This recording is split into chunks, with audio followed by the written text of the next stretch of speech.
first example. Again, we're solving equations with rational exponents. The key principle here is to use reciprocal powers. Those end up being the opposite operations we need to isolate our variables. So in the first one, the reciprocal power that I'm talking about is going to be to the 3/1 power. So to the third, I have x minus 2, therefore equals 125, or that x must be 127. Okay, in number 2, there's a few additional things we need to do. First, we'll get rid of the 5. Most of you will notice, hey, that was really easy. I knew to do that. And that's generally going to be a good first step to do. So we'd have 3x to the 4/3 equals 48. Of course, here, some people get tripped up and think, well, now I'm ready to use the reciprocal power. No, we're not, because that 3 is not being raised to the 4/3 power. So we're going to divide by that 3 to get it out. It's all just a multiplier, just a coefficient. So that then we have x to the 4/3 is equal to 16. Now we're ready to use reciprocal powers because the exponential part is isolated. So we'll raise that to the reciprocal 3/4, and we'll get that x is equal to 16 to the 1/4 cubed.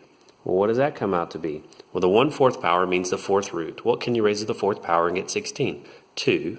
2 to the 3rd is 8. All right, we can plug it in and check it. Take my word for it. No, plug it in and check it. Seriously. Okay, the next one's rather simple. It's very much like the first example. The reciprocal of 1/3 is, of course, 3, so we'll raise both sides to the 3rd power. No problem with the fact that this is negative. Again, you can raise positive and negative numbers to any power.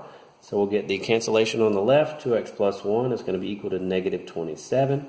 We'll add the 1, so that 2x is now equal to negative 26, and x is equal to negative 13. All right, if we go and we try and plug that back in, negative 13, screwed something up. Of course, go back in your work, lesson learned. I should have subtracted 1, which would make 2x equal to negative 28, and x equal to negative 14.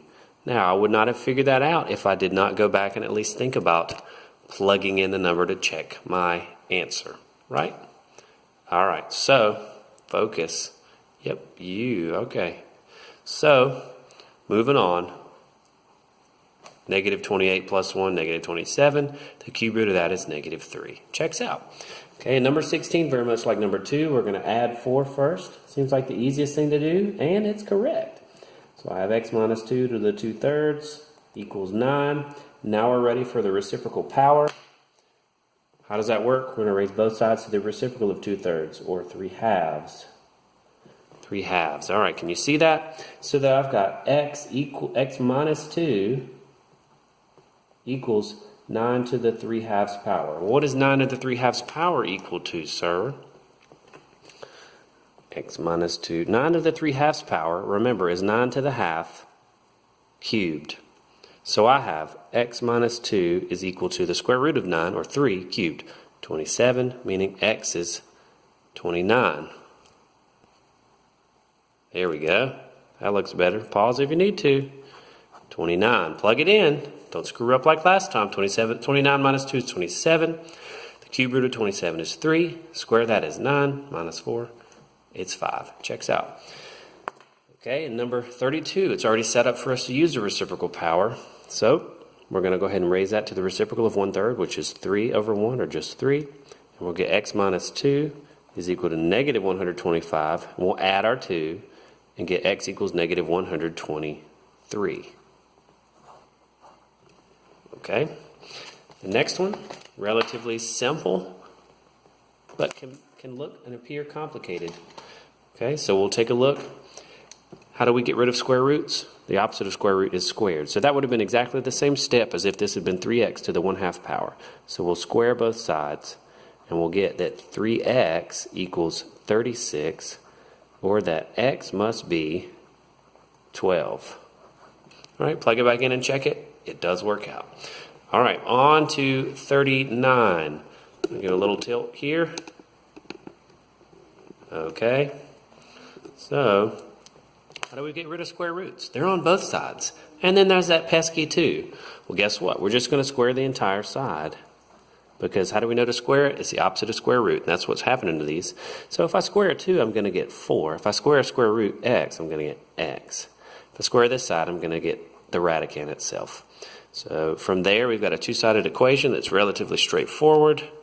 So if we move all our x's to one side, we'll get 3x equals 6, or x equals 2. And then our last one, our last example, it's kind of an ugly one, right? We have a 1/4 power and a 1/2 power.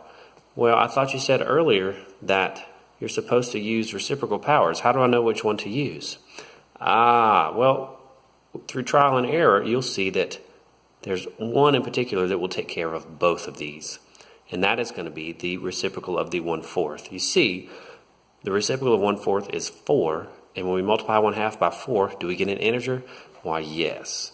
So, if I can get this to continue focusing, just kind of like you guys in class, we'll raise both sides to the second power. Right? So we'll have, not second, I'm sorry, the 4th power. And if you tried that, you'd see that doesn't work, sir. So 4 times 1/4, that is, of course, 1. So that one canceled. And on this side, I've got 2x, half, and then 4. So what's 4 times a half? That's going to be 2. So I'd have 2x to the second power, or 4x squared. Now, this is leading into our next unit. You guys may not know quite how to solve these. But if I have x plus 14 equals 4x squared, that is quadratic. And all of you took Math 1. I know this because you're in Math 2.